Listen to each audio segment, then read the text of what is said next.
बिहार बदलाव यात्रा के दौरान कैमूर पहुंचे जन सुराज के रणनीतिकार प्रशांत किशोर ने भभुआ के पटेल कॉलेज मैदान में जनसभा को संबोधित किया। उन्होंने कहा कि जिस तरह बिहार के मुख्यमंत्री नीतीश कुमार ने लोगों पर लाठियां बरसाई है, जिसको लेकर इस बार जनता वोट पर चोट मारेगी। साथ ही उन्होंने कहा कि कल भाजपा का सारा कच्चा चिट्ठा खोलूंगा। इस कार्यक्रम में प्रशांत किशोर के संबोधन को सुनने के लिए जिला के कोने कोने से हजारों की संख्या में लोग पहुंचे थे। वहीं प्रशांत किशोर ने मीडिया से बात करते हुए कहा कि बिहार में अभी जो व्यवस्था है वह लोकतंत्र नहीं है, लाठी तंत्र है। जो इस व्यवस्था के खिलाफ जाएगा वह लाठी खाएगा, क्योंकि जिस तरह पटना में बिहार सरकार नीतीश कुमार शिक्षक, छात्रों, सरपंच, रसोइयों, आशा और महिलाओं पर लाठी बरसा रहे हैं, पिछले 3 साल में 80 से ज़्यादा वर्ग के लोगों पर इस सरकार ने लाठियां बरसाई है।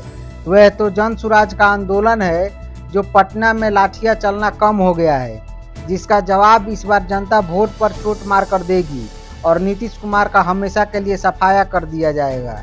इसके साथ ही उन्होंने कहा कि बिहार में जो पलायन है वह बहुत बड़ा दर्द है, क्योंकि हरियाणा में बिहार के किशनगंज का एक 15 साल के बच्चे को 1.5 माह तक बंधक बनाकर रखा गया और उससे जबरदस्ती गुलामों की तरह काम कराया गया। जब बच्चे का हाथ घास काटते हुए कट गया तो उसे भगा दिया गया, जिसके बाद बच्चा वहां से पैदल चलकर घर आया। मैं कहना चाहता हूं कि एक तरफ भाजपा बिहार में आके लोगों से वोट मांगती है और दूसरी तरफ बिहार की जनता के साथ ऐसा व्यवहार करती है, क्योंकि हरियाणा में भाजपा की सरकार है। लेकिन यह सब देखने के बाद भी भाजपा की सरकार कुछ नहीं बोल रही है। इसके साथ ही उन्होंने प्रधानमंत्री पर कटाक्ष करते हुए कहा कि नरेंद्र मोदी बिहार आए, लेकिन बिहार की जनता का 200-400 करोड़ रुपए का खर्च कराए और बिहार की जनता के पैसे पर ही जनसभा और रैली किए और कह गए कि बिहार के मजदूरों के लिए ट्रेन चालू कराएंगे ताकि बिहार के युवा गुजरात में जाकर मजदूरी करे।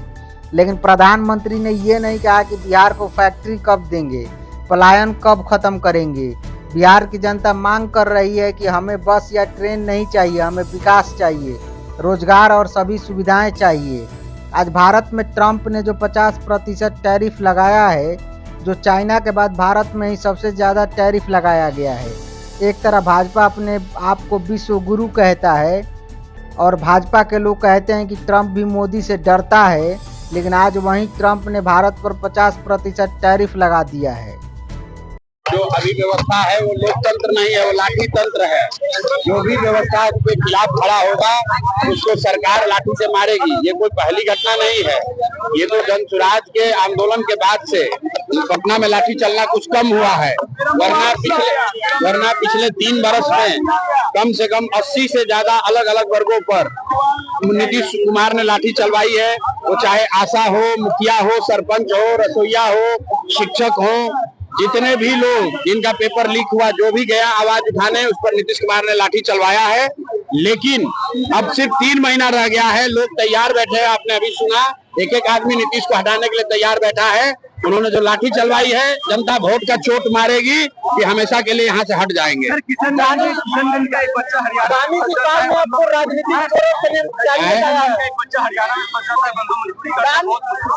देखिए, हम लोग रोज ये बात बता रहे हैं कि पलायन जो है वो बिहार का सबसे बड़ा दर्द है।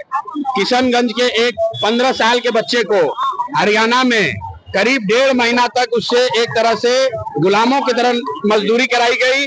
उस बच्चे का घास काटते समय हाथ कट गया तो उसको घर से मार के भगा दिया और वो लड़का 150 किलोमीटर पैदल चल के आया है। और हरियाणा में भाजपा की सरकार है, यहाँ भाजपा वाले यहाँ आकर बिहारियों का वोट मांग रहे हैं और कोई नहीं बोल रहा है कि हरियाणा में बिहार के एक गरीब बच्चे को 1.5 महीना से ज्यादा बंधक बनाकर उससे काम कराया जा रहा था। कोई बोलने वाला नहीं है। भैया ऐसा है, कल प्रेस कॉन्फ्रेंस है और भाजपा का चाल चरित्र चेहरा, भाजपा के बड़े नेताओं का चाल चरित्र चेहरा का कल 3रा किस्त जारी होगा। 2 किस्त दिलीप जायसवाल का बताए हैं, मूर्छित होके गिरे हुए हैं। अब कल का कहानी सुनिएगा कि किसका है और किसका चेहरा बेनकाब होगा। बिहार में जो व्यवस्था बनी हुई है कि तुम मेरा पीठ खुजाओ, मैं तुम्हारा पीठ खुजाऊंगा। जो सत्ता में रहता है कोई किसी का शिकायत नहीं करता है, सब मिलकर लूट रहे हैं। तो कल का बारी आप इंतजार कीजिए। कल 11 बजे भाजपा का चाल चरित्र चेहरा बिल्कुल दूध का दूध पानी का पानी कर देंगे।